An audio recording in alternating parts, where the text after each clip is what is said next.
Doreen, is it going? Right. No. Okay. It asked me something. I got confused. We'll be starting in a minute, people.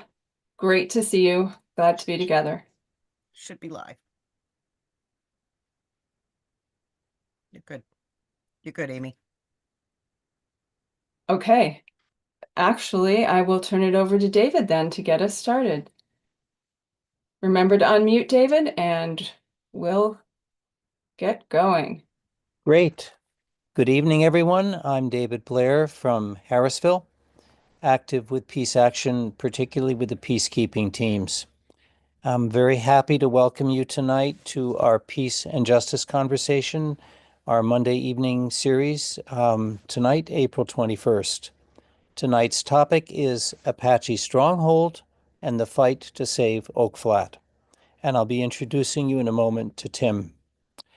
For over 40 years, New Hampshire Peace Action has been educating, mobilizing, and organizing to build a more peaceful and just future for all, based on cooperation instead of competition and conflict, where mutual benefit and shared security lead to a more peaceful and just global community.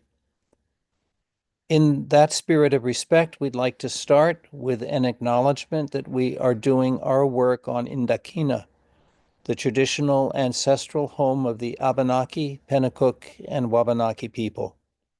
We honor with gratitude the land and waterways and the people who have stewarded Indakina throughout the generations. A quick reminder on Zoom guidelines.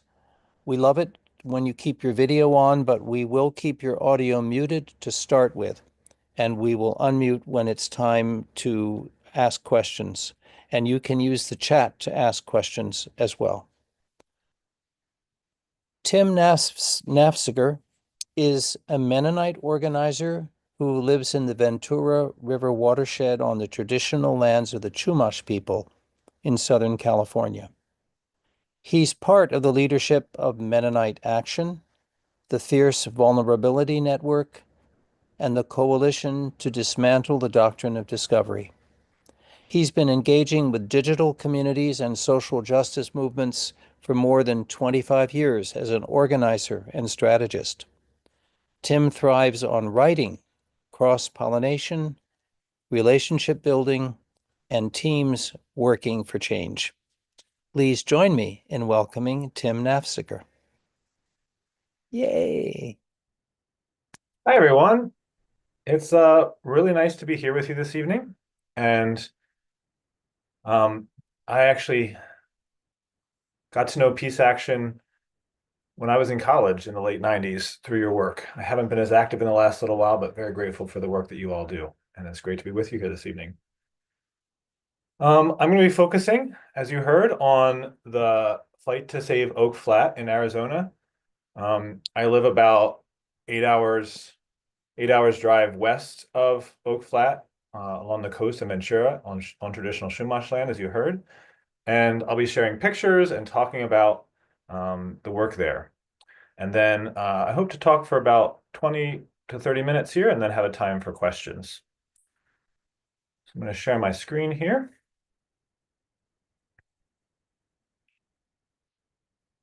So as you heard, my tradition is Mennonite. We're committed to work for peace and justice and trying to practice loving our enemies and nonviolence. Service and simple living are also important values for us. In the past 2 years, I've been part of a group with Mennonites and people from other traditions accompanying Apache Stronghold. If you want to drop the link in, Amy, to Apache Stronghold, this is an Apache-led nonprofit and organization that for the last decade has been working to save their sacred site, Oak Flat, which is I'm going to show some pictures here about where that is. So Oak Flat is a mountain valley plateau, about 4,000 feet above sea level. It's about hour and a half drive east of Phoenix, Arizona, up in the mountains. And for the last, in 1995, copper was discovered about a mile beneath the surface at Oak Flat. And I'll be talking about how Resolution Copper has been working to take over that land to build a mine shaft. But before I do that, I want to talk a little bit about why Oak Flat is important. I would say for more than 10,000 years, as cities have grown, wilderness spaces have been important places for dropouts, prophets, and rebels. But Oak Flat is a special place because it is where the Ga'an, the angels, to translate from the Apache, live in the canyons there. And this is since time immemorial, it's been a place for Apache to gather and to hold ceremony and also to gather berries, gather plants, gather acorns. There's oaks that you'll see photos here of a bit. This is the sacredness of the site is why Apache Stronghold is not simply an environmental movement or an indigenous solidarity campaign. It's a movement organized by prayer, and it's prayer around and at this sacred place.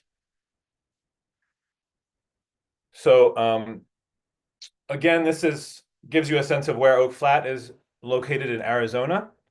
As you drive up into the mountains around Oak Flat, you drive past existing copper mines, often open pit copper mines. And so this is an area that has been heavily mined over the last many decades. It's been heavily polluted by those mines. There's many places where you can see, I may have photos of this later on the slide, show these massive tailings that are many stories high of mine waste. So when copper is mined, 90%, more than 90% of what comes out is waste, and it's just dumped in these massive tailing piles that then over time can often leach chemicals into the surrounding area. And so Oak Flat has been one of the last more pristine places in the area. And it's currently a Tonto National Forest campground, and has been national forest land for over 70 years.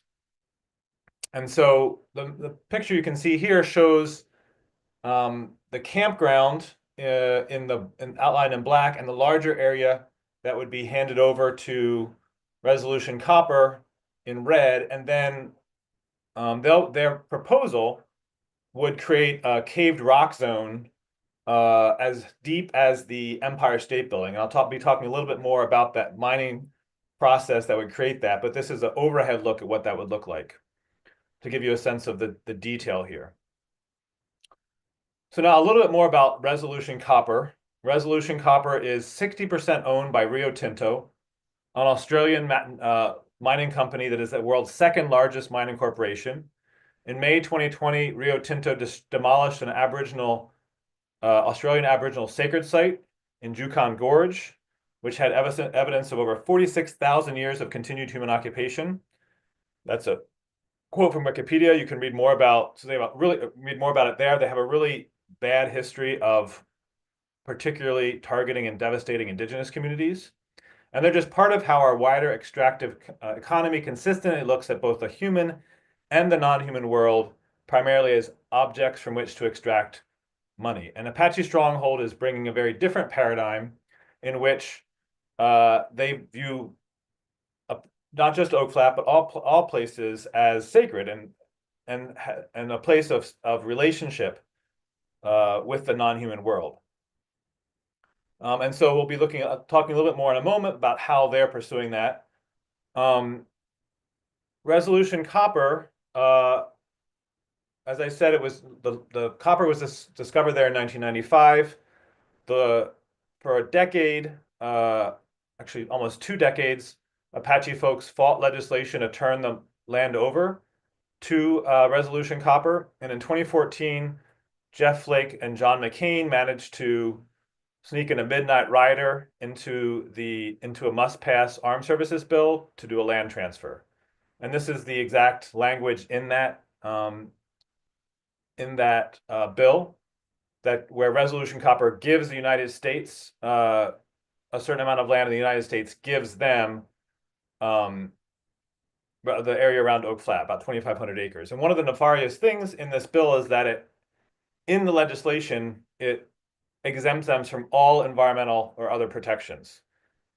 They still have to release an environmental impact statement, but that statement will trigger a land handoff. And we actually heard from the US government just on Friday, so this is very new news, that they intend to release that in no less than 60 days. So that sets a time frame of it could happen very soon.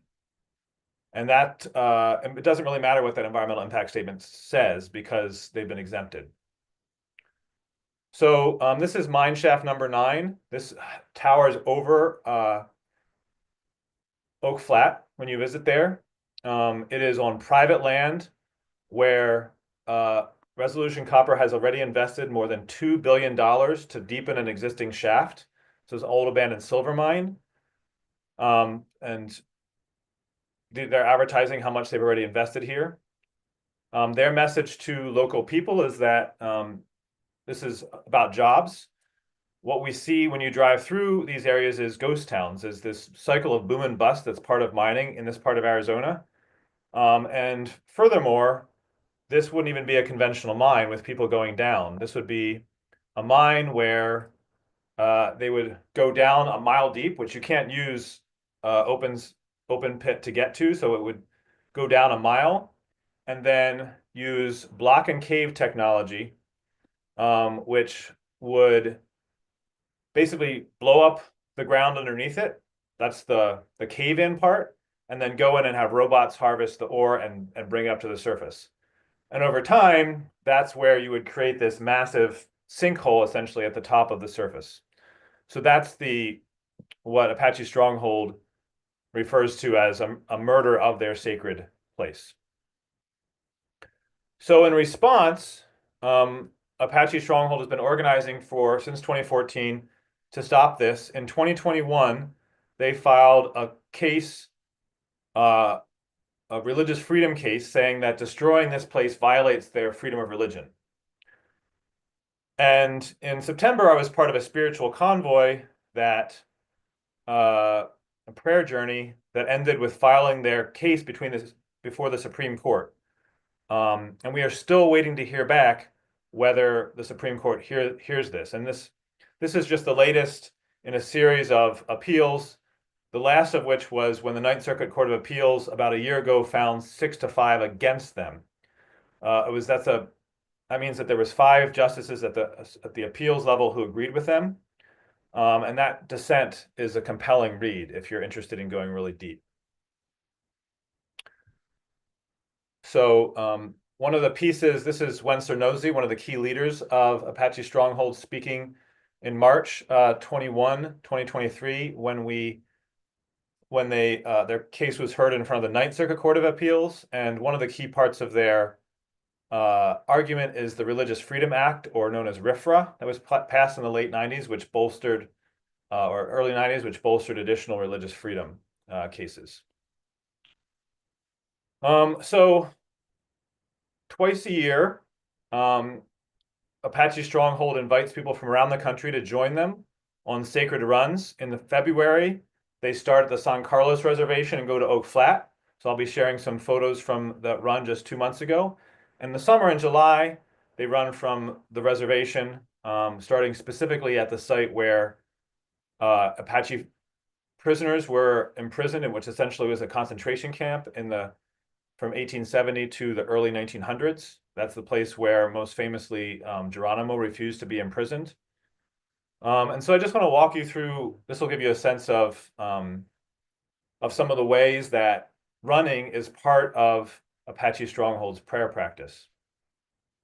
So this is the monument at Old San Carlos that commemorates the people who died there. That's Wentzler in the center there, and a colleague of mine on the left. Wentzler was tribal chairman for the San Carlos Reservation about a decade ago, or 2 decades ago, and part of what he did was was help set up this monument. So this shows you the route of the run, starting at the lower right at Old San Carlos, and it's not outlined clearly on this map, but right around Cutter is the extended, on the right-hand side of the map is the San Carlos Reservation. And then we run through Globe and Miami in particular are major mining towns, or they're not large, but they're mining. They're small towns that are quite small towns that are home to a lot of miners. And then at the satellite level, you can see this white section up in the upper left-hand corner is actually the open pit copper mine that we pass as we're running. So it's a very sobering experience to run past this mass wound in the earth. And then in the lower left, the blue line ends at the Oak Flat campground. And so the running itself happens in a variety of modalities. It's a relay race. It's not a race, sorry. It's a relay where walk and march. So basically there's a staff that's handed between people who are running at between a quarter and a half a mile increments. And then through the towns of Globe and Miami, we actually walk together carrying signs calling for the protection of Oak Flat. So this is just one of the runners. These photos are taken by my friend Steve Pavey, who ran in February. You can see the mountains in the background there, and there's always a bus that picks up and drops off people along the route. So it's usually between 1 and 6 people running at any given time. And then we stop along the way and hold prayer at different points that are significant as we transition from different ecosystems. Those are especially important places for Apache folks to stop and all of us pray as a way of entering well. One of the things I want to highlight in the upper right of this corner, if you see just above the red vehicle, that's actually one of the tailing mountains almost that I'm talking about. And you can see it's different because it's so heavily eroded. It's like a cone there. And that's decades of mining waste that are just stored there right along the road. This is just another zoom in on the open pit mining that we run by just next to Miami. So you can kind of get a sense of just the vastness of these open pit mines. And this is during the walk. There's high school students from around especially different Catholic schools that have relationships with Apache Stronghold who come and are part of the run. These are some of the Apache elders who walk with us. And we're a really important part of the Apache cosmology and spirituality and leadership. And then this is as we begin to get closer to Ga'an Canyon, which is right next to Oak Flat, a beautiful place. One of the interesting things that I don't know if you've found places in your area that are called Devil's This or Devil's That. The English name for Ga'an Canyon is Devil's Canyon, and unfortunately, that's often the way that colonization plays out is indigenous sacred sites end up being called Devil's This or Devil's That, and that's also true of this place. And this is the runners as we entered the Oak Flat campground. You can see the staffs there that are a really important part of the sacred run that we're carrying. And then this is a community dance at Oak Flat under the oak. So those 2 trees in the background now are emery oaks or white oaks. That would have been an important part of the diet and still are for some Apache people. Emery oaks are a little bit unusual. Where I live, you have to process the acorns a lot before they can be used in flour. But the emery oaks are unusual, and the tannin levels are so low that you can just eat them. They don't taste great, but they are edible. So it's just an interesting part of one of the reasons that Oak Flat is so important to Apache folks. And this is Wenzel Nosy speaking to us in February about Oak Flat after we had arrived at the end of the run there. And this is Vanessa Nosy, Wenzler's daughter, who's also part of the leadership of Apache Stronghold, talking about her uncle, who we honored. And these are some of the Pomo dancers who there was a lot of different indigenous folks who come to support Apache folks. And the Pomo dancers were one of the groups that had offerings during our time together. So that's a little bit of giving you a visual introduction to Oak Flat. I want to talk a little bit about the work of accompaniment that we've done there over the last 2 years. So in May of 2023, Apache Stronghold invited a group of us from community peacemaker teams and the Coalition to Dismantle the Doctrine Discovery. Amy, if you can drop those links in the chat for people who are interested. So those two groups came together to provide accompaniment at Oak Flat, camping at the campground. We have a team there right now, and occasionally accompanying Dr. Wenser Nosey in his travels. And it's in the nearly 2 years since then, trained volunteers have logged more than 30,000 hours of accompaniment time. And that includes August and September of last year when we provided a team for the 6-week spiritual journey across the United States that culminated in that appeal being filed at the US Supreme Court on September 11. And so one of the ways we onboard people, we include people who are trained members of community peacemaker teams who serve there, as well as we've had 3 trainings in Tucson that include 3 days of in-person training focused on building skills for anti-colonial work, spiritual and physical accompaniment, and my personal favorite, de-escalation role plays, which is the part of the training that I lead, where we build our nonviolence muscle. And so the second half of the training is actually attending. So this was just in February, was attending the run, which is a way to get to know Apache Stronghold through participation and accompaniment of their sacred runs. So there's lots of ways to get involved and support Apache Stronghold in the struggle for Oak Flat. The first and most important one is to pray from whatever tradition you're part of. And that's a consistent invitation from Apache Stronghold. I think it's important to note that Apache Stronghold is not primarily coming from a Christian standpoint. They're coming from Apache indigenous standpoint. But they have been very welcoming to people from a variety of faith backgrounds. A lot of the folks who are involved with our accompaniment are coming from a Christian background, but we also have Jewish folks involved and people from other traditions. Another important thing is, if you're really inspired, consider traveling to Arizona to join one of Apache Stronghold's annual runs. The next one's coming up in July. You can follow Apache Stronghold on Instagram or Facebook, and they post information there. And I'd encourage you, as you're thinking about this, also to continue exploring what it looks to decolonize our own traditions and find these streams of rootedness that we might be missing. It's good to see that you all have done that land acknowledgement work to get to know the indigenous people where you live.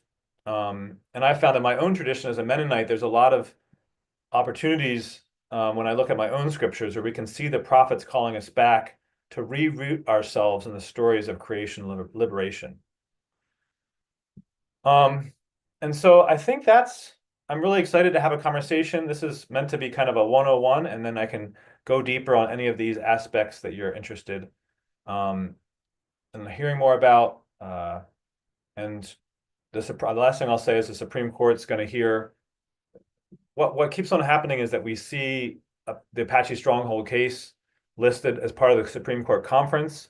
And then there's a possibility we'll hear the following Monday. That's happened many times in the last couple of months where it's been on the agenda and then we haven't heard. That happens again April 25, this coming Friday. So with the government's statement, the US government statement last week that adds additional pressure, we're really hoping the Supreme Court will decide to hear the case. And the specific invitation from Apache Stronghold is for us to pray for the Supreme Court justices they would hear this case. So I think with that, I'll open it up for questions. Thank you, Tim. We'll be taking, again, people can raise hands or put questions in the chat, and we'll try to field as many of those as we can until about 5 minutes before 8. Tim, I'd like to just ask a first question. What exactly does the request, what is the Supreme Court asked to consider? The legality of the entire operation, or? Yeah, let me find a link for you on that. But the basics are, so Beckett Law is the law company that's taken on this case pro bono, and their argument is that the land transfer itself to turn this into a copper mine violates not just Apache Stronghold, but the religious freedom of all traditional Apache practitioners. There's a lot more, obviously, but I can. That's the basics. Does that help, David, or is there more? Yes, yeah, and a follow-up. I'd say I'm far more familiar with the Dakota Access Pipeline and Winona LaDuke and others who've been in this area. And a number of people from New England have gone out to the Dakotas and possibly also to Apache Flats. How is your struggle, the Apache Stronghold struggle, and the legal strategy connected to other struggles for indigenous rights and religious freedom? Oh, that's a great question. Yeah. First of all, I'm going to drop in the case summary from Beckett into the chat for those who want to read more about it. Um, um, so yeah, Apache Stronghold has done a lot of organizing with other indigenous groups. One of the group of folks that is consistently there at Apache Stronghold gatherings is folks who are opposing the Thacker Pass lithium mine in Nevada on Paiute land. Let me make sure I have the name of that one for you, and I'll put the link. Yeah, people of Red Mountain. So I'll drop that in. And part of the power of these, the 6-week convoy that I talked about last summer is visiting along the way. So on the west half of that route, visiting with a lot of indigenous nations, and then as we passed through St. Louis, we really transitioned to visiting different religious congregations on the kind of second half of that journey. And so a lot of the work that we did, that the Coalition to Dismantle the Doctrine of Discovery has organized in the last 2 years, has been to get amicus briefs.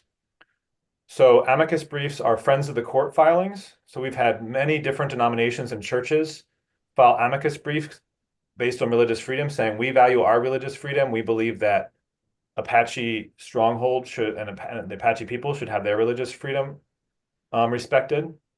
What I understand is that Resolution Copper tried to find churches or religious groups to side with them and was able to find no one, which in today's polarized environment is pretty amazing. And one of the examples that even like Mike Pence's foundation filed an amicus brief in support of Apache Stronghold and Oak Flat. So you really see some remarkable broad consensus. And that's partly because religious freedom cases have primarily in the last couple of decades been from more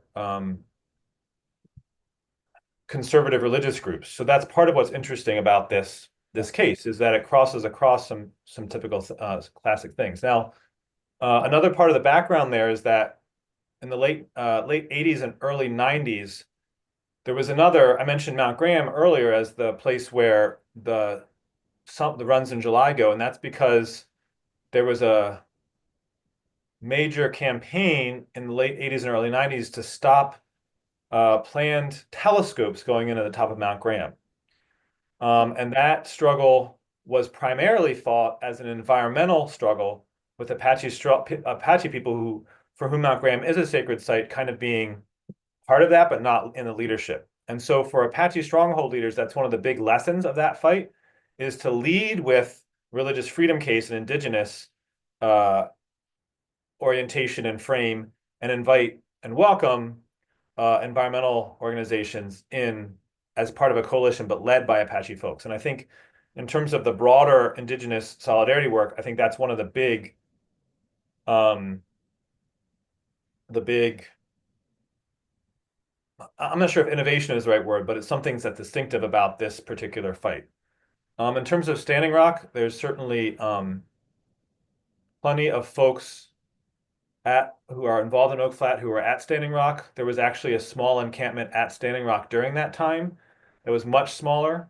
At Oak Flat. The same time that Standing Rock was happening, there was also a small encampment at Oak Flat that was much smaller, much more focused on healing.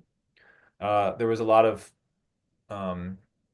there's a lot more that I could say about the relationship there, but I think they're in many ways learning the lessons, trying to learn some of the lessons of Standing Rock, as well as their own struggle in the late 80s and early 90s for Mount Graham. So that's a great question. Thank you. Thank you, Tim.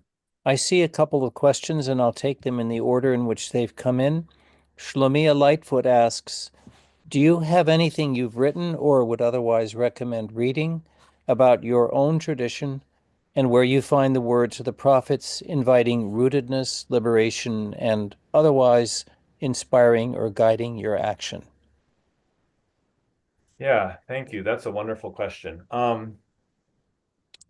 So one of the big influences for me personally has been this concept of watershed discipleship. Um, the work of Ched Myers and Elaine Enns, a Mennonite couple and theologian and organizers. I'll drop a link in to that idea. I have done some writing about that, but I'm not able to pull it up right at the moment. That's But fine.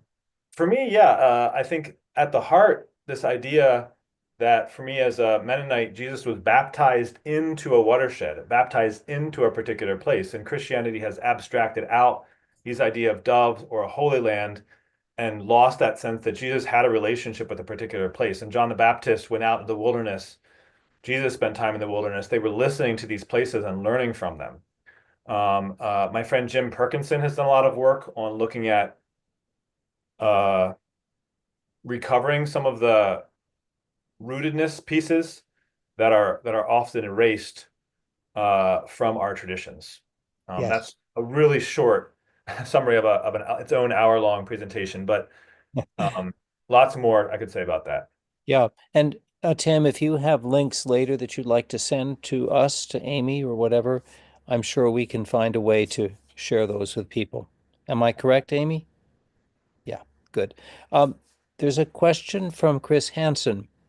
Um, and thank you for that answer, and thank you for the question, Shlomo. Chris asks, is your accompaniment meant to deter violence against those you accompany, and are violent incidents frequent? Great question. Um, First of all, yes, that's the goal of the company, is to deter violence. There was a number of incidences a couple of years ago before our accompaniment began.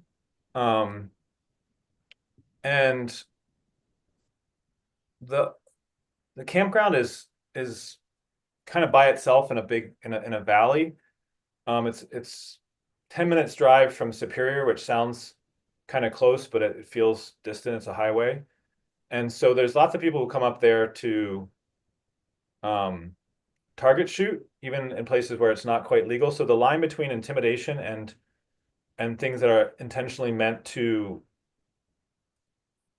instill fear is sometimes a bit ambiguous, but there have been a number of incidents where gunfire seems to have been, there have been shots fired that seem to have been meant to intimidate people. And particularly one time while I was there during a ceremony, and there was gunshots and a number of Apache folks just left because they didn't, it brought back history that, one of the important things to remember is that for Apache folks, it was not legal for them to be at Oak Flat and practice their religious practices until the late 70s. So that's when the the the there was a bill passed that I can't remember the name of exactly, that made indigenous religious practices legal again. And up to that point, they weren't even allowed to go to Oak Flat. And so part of the history of the San Carlos Reservation in particular is that some of the people who lived there were prisoners of war, and some of them were scouts who worked for the U.S. military. And that was part of the Apache Wars, was the horror of divide and conquer by the U.S. government, which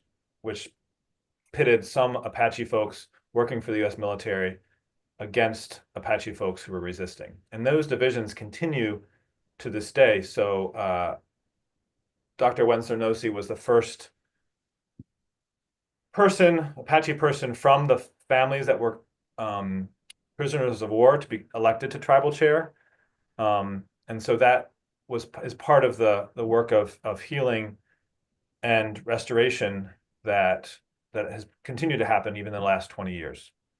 So that was a bit of a riff off that, but to come back to your original question, that's the work we're doing, is trying to provide protection in a variety of ways and draw more attention to it through the relationships that we have with our own communities. And to That's invite people to prayer. that's a deep and complex history, and one that a casual visitor, even on a CPT delegation, might not know unless you're careful to orient folks. the subtleties are so often not visible to outsiders. But thank you for sharing that. Diane from Laconia asks a question which she acknowledges that this is a question coming from a white person, and she asks, I wonder if the Apache would welcome a land swap for just living, for instance, very good national park land in exchange for their current dwelling lands, thinking of, but she realizes there are sacred reasons why they are so connected to this land. Things like water availability, would there any of this be an incentive to trade lands? And again, she says, I'm of course looking at this as a white person. I've never heard Apache folks speak positively about trading lands. What they have talked about is a lot about land back, and that is part of the conversation there. So I didn't paint a real picture of the reservation itself. The reservation itself, I don't have a map, but it is fairly large. It does not include Oak Flat, but those lands are ambiguous. They're not actually owned by Apache folks. They're kind of this paternal thing where they have a certain amount of sovereignty, but it's under the US government. And so one of the things that Wenser always reminds us when we're spending time on the reservation is that land could be revoked by executive order at any time. So it's just they were created by executive order. And that can vary from reservation to reservation. So I think he's speaking particularly of the Apache reservation that was created by executive order. And so, yeah, I think that's what I have to say about that question. Yeah. Mm-hmm.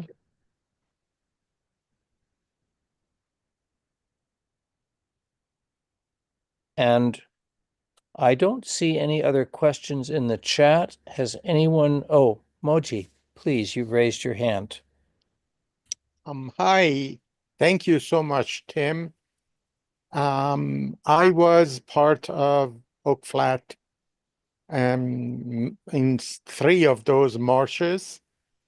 Wonderful. And I actually lived in Globe Really? in different periods between 2015 to 2017.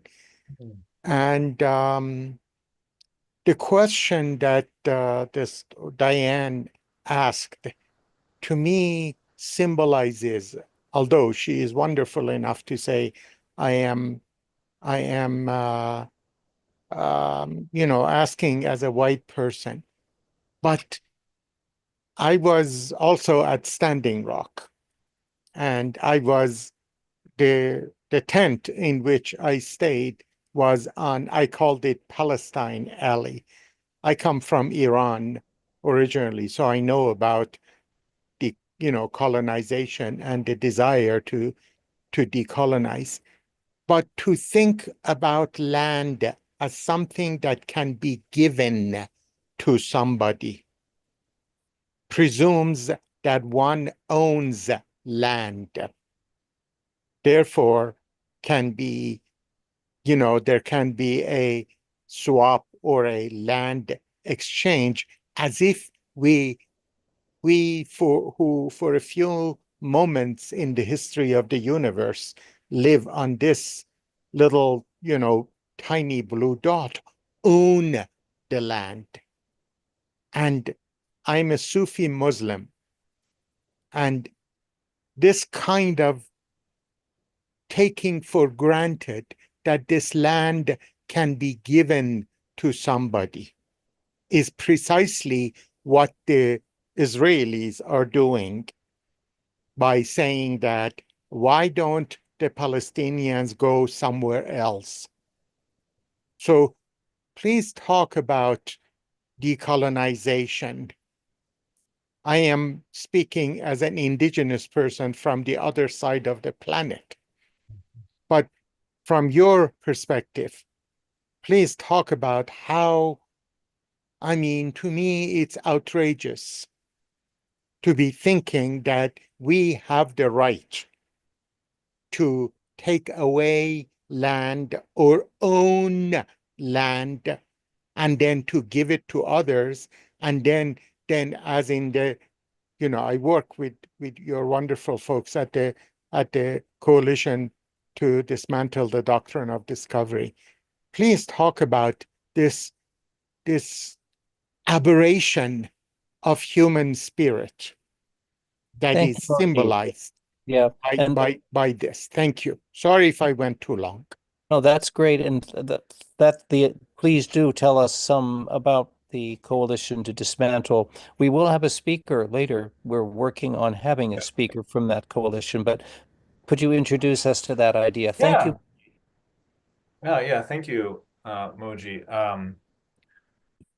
So first of all, one of the reasons I've been drawn to the work of Apache Stronghold is because they are so clear about the twin evils of capitalism and colonization. And I think that ties in directly with what you just said, and talking about how these were, from the Apache perspective, things that were brought with settlers to this continent. And Apache Stronghold is really careful to differentiate between individuals and those broader systemic evils in a way that I think is really important, because it's really easy to end up, especially as someone committed to nonviolence, it's really important to figure out how to differentiate between people who are embodying these ideas and the broader systemic pieces, and many of those which you alluded to, including our ideas of land ownership. So that's a good segue to talk a little bit more about the Coalition to Dismantle the Doctrine of Discovery. I've been involved with them since 2014, and came out of the Mennonite community in particular, but now includes people from many traditions, really working to build relationships with indigenous folks across Turtle Island, and work at the work of, so the Doctrine of Discovery is the papal bull from the late 1500s that basically said, if you're not Christian, we're just going to take your land. And it was some of the first international law. And this is where this idea that land is not, some of the basic ideas of private property come from. So these ideas that land is not being used unless it's being extracted from and commodified go back to the Doctrine of Discovery. And so that's why the Coalition to Dismantle the Doctrine of Discovery focuses on that. In 1825, Johnson's versus McIntyre is when the Doctrine of Discovery was not a law that was passed in the US, but it was cited in that Supreme Court decision in 1825 that brought that into common law, basically because some settlers bought land from the US government and another settler bought it from the indigenous people themselves, and the Supreme Court basically invalidated the indigenous sale of that land and said that indigenous people didn't even have the right to sell the land because it wasn't theirs.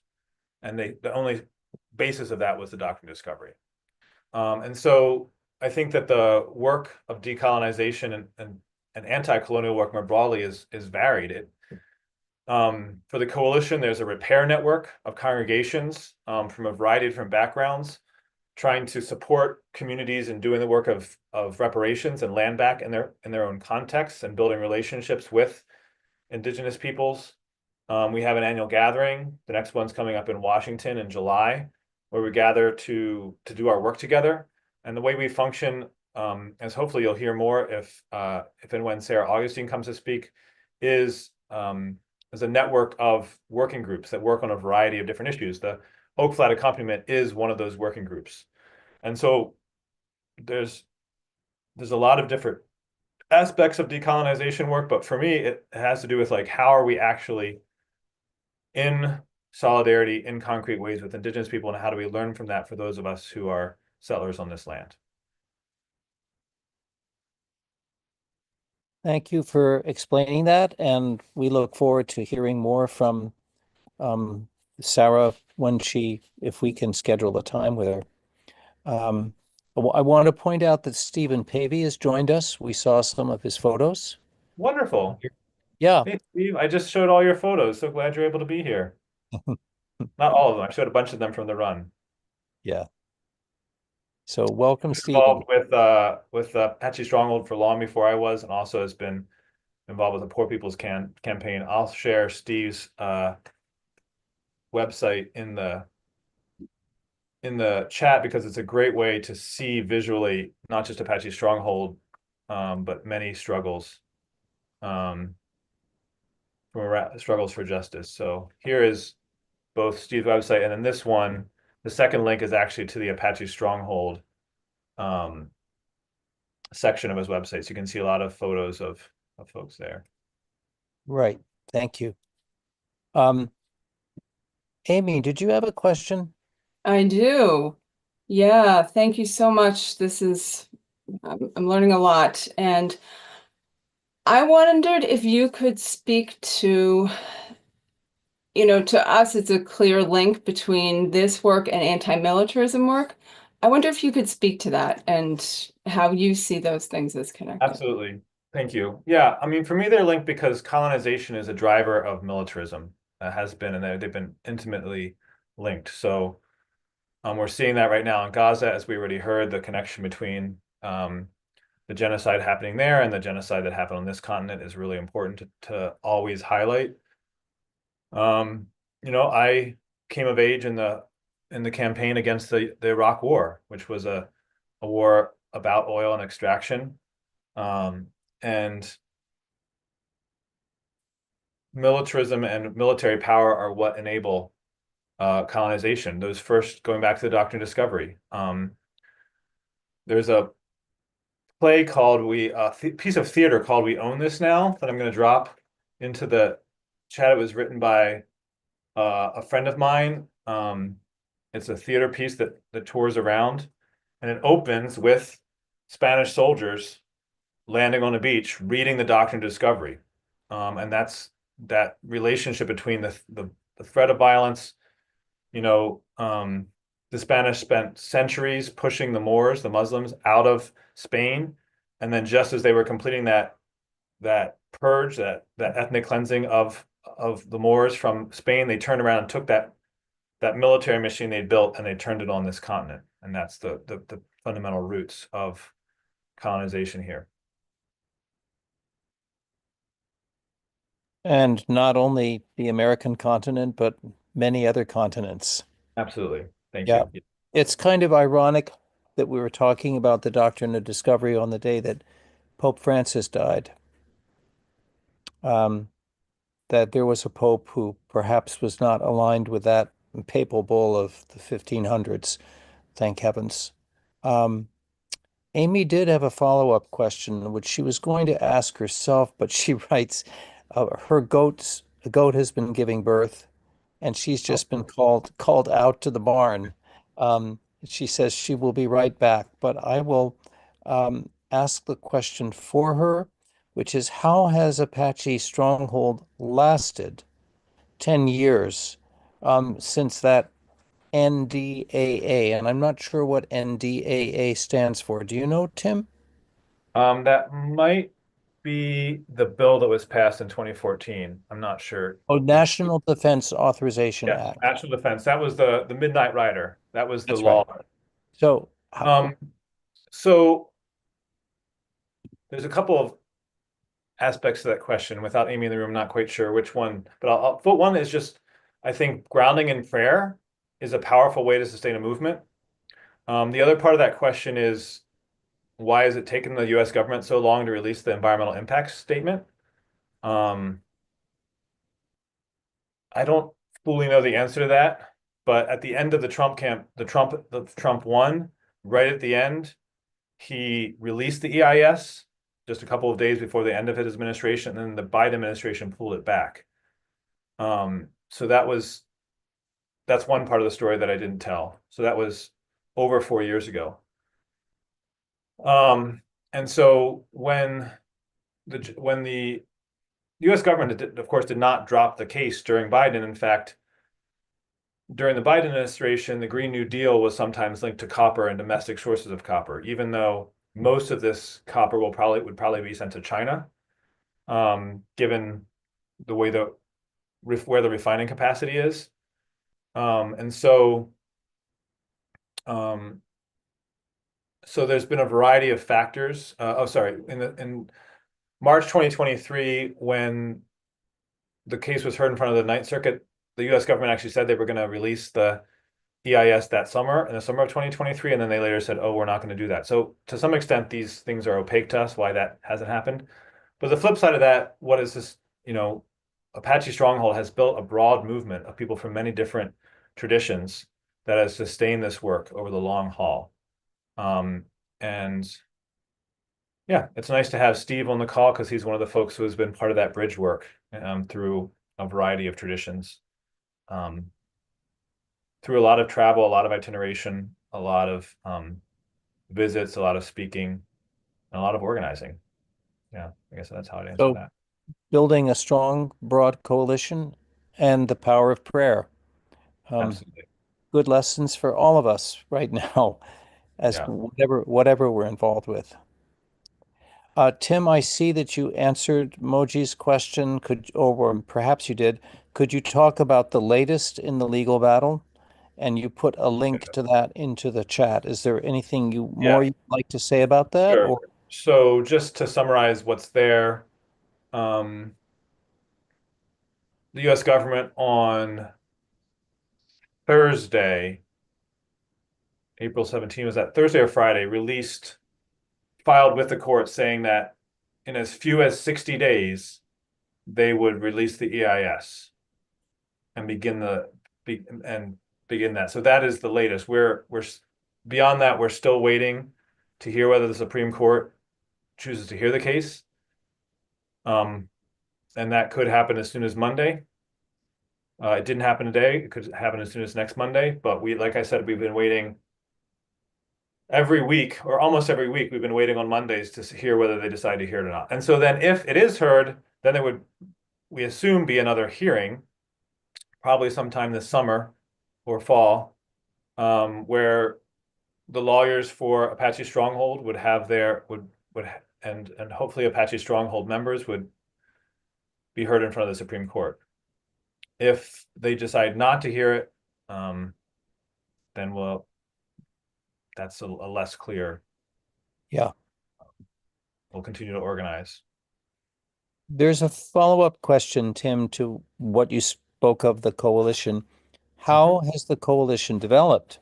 Was it more through Apache Stronghold reaching out to different religious groups or perhaps tribal groups, or those groups reaching out to Apache Stronghold looking for a way to be involved? Yeah, I should be a little bit careful.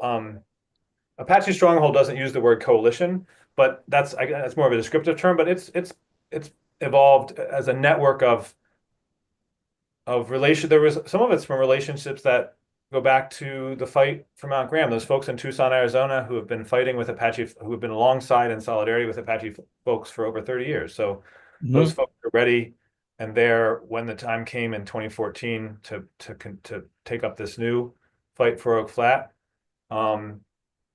And then, yeah, some of it's Apache Stronghold reaching out to different groups and building connections. There's universities, there was a lot of work, particularly with the Mount Graham fight. There was a lot of universities that were sponsoring telescopes. So back then, it wasn't Apache Stronghold then, but the movement to stop Mount Graham managed to visit college campuses and get the number of telescopes down from 30 to 3, which, while it's not a complete victory, is a massive testament to the amount of work. So that was going to college campuses, speaking, organizing. Absolutely. And there's similar work that's being done. So Wow. that's the really short version. For a very complex, yeah, good. And Mike has a question. This will be the last question we can take. Would Native Americans have more control of their resources if they were able to obtain title to their lands from the government? I don't know the answer to that, but it is important to say that there is some control right now over resources on the reservation themselves. So but this Oak Flat is not on the reservation; it's on National Forest land. So I don't know the details of if it would be different if they had legal title in some other form than they currently do. So Got it. that would be a question to Thank ask you. a lawyer. Yeah, it's interesting that I've heard it said that whereas for many people of color, civil rights are a key issue, for Native Americans, it's really sovereignty issues, which are the key, and that so many struggles in so many places. The telescope that you mentioned reminds me in Hawaii, indigenous people were struggling to prevent telescopes from being sighted on one of the Mauna Kea or Mauna Loa, I believe. Anyhow, thank you. Tim, thank you. There's folks connected with that struggle who are involved at Oak Flat. So Okay, not, thanks yeah, for that. great, thanks. Amy, you are back. Welcome. We hope all is well in the barn. And I am going to close now by thanking you all. Please stay in touch with Peace Action at nhpeaceaction.org and on Facebook to learn more about what we're working on and what programming is coming up. And I'll pass it over to you right now, Amy. Thank you very much. And I will try to get this set up so I can put some things in the chat as well. Mostly, we just want to say that it was great to see you tonight, and we hope to see you again. I also wanted to, so in there is nhpeaceaction.org/events to find out what we have coming up. And I'll tell you about a few other ones. I want to mention that if you have missed our programs, you can go to our YouTube channel and catch up. Most, not all, but most of our events make their way there. All right, so I just want to give you a little snapshot of some things coming up. Our ceasefire now vigils are continuing this week. Wednesday, April 23rd from 2 to 3 p.m. will be at Representative Chris Pappas's new office, 15 3rd Street in Dover. Thursday, April 24, noon to 1. Folks will be at City Plaza, Concord, New Hampshire. And if you're local, I also want to call to your attention that on Friday, April 25th at 7 p.m., there'll be a showing of No Other Land at 3S Art Space in Portsmouth, New Hampshire. Not in My Name, New Hampshire, and co-sponsors, including New Hampshire Peace Action, are hosting this screening. And this is actually a second show. The first one sold out ahead of time. So we're really pleased at the interest. And the second one is not yet sold out. Tickets are $12. You can get them in advance or at the door. And then Wednesday, April 30th, 7 p.m., the film series continues with There Is Another Way in Portsmouth. This one tells the story of Combatants for Peace, which is a group of Palestinians and Israelis who refuse to surrender to violence and injustice. Our next Monday Peace and Justice conversation is on Monday, May 5th, 7 p.m. Eastern Time on Zoom. And it's going to feature 3 UNH grad students who are going to tell us about the work of Clean Shelter. That is an NGO founded by an Israeli and a Palestinian that is currently still at work in Gaza. I think I'll say this part 2, this series is free and open to everyone. That said, your donations keep us going, and we appreciate both the financial support and the votes of confidence that they give to us. And that's also nhpeaceaction.org/donate. David, back to you. Well, I have never seen anyone quicker than Amy, unless perhaps it's Tim, in getting links put into the chat. Your skill at doing that is just awesome. So thank you both. And Tim, thank you for a very important conversation. And we're grateful you were here, and we're grateful to all of you who